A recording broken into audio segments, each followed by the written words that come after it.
নীলা, তুমি এখানে বসে আছো কেন? তুমি আমাকে মেলায় নিয়ে যাও না, তাই আমি এখানে রাগ করে বসে আছি। আচ্ছা, তোমাকে আমি মেলায় নিয়ে যাব। আচ্ছা, তাহলে আমি মেলায় গিয়ে চরকিতে উঠবো।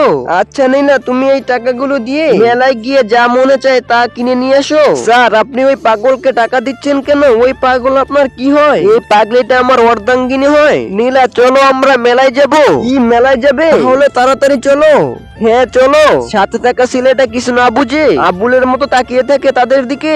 নীলা, তুমি গাড়িতে উঠে বসে পড়ো। ছেলেটার কথা মতো মেয়েটা গাড়িতে উঠে বসে পড়ে। স্যার, একটা কথা ছিল, ম্যামের এই অবস্থা হলো কিভাবে? একদিন অফিস থেকে বাড়ি ফেরার পথে কার অ্যাক্সিডেন্ট করে তার মাথায় চাপ খায়, তারপরে ও এমন হয়ে গেছে। তুমি আমাদের জন্য দোয়া করিও। এই বলে স্যার গাড়িতে উঠে যায়। স্যারের কথা শুনে ছেলেটা বলে, স্যার আপনাদের জন্য দোয়া ও শুভকামনা রইলো। বন্ধুরা, টাকার চাইতে বেশি মাকে ভালোবেসে থাকলে ভিডিওতে লাইক দিয়ে চ্যানেলটি সাবস্ক্রাইব করে কমেন্টে আই লাভ মা লিখে যাও।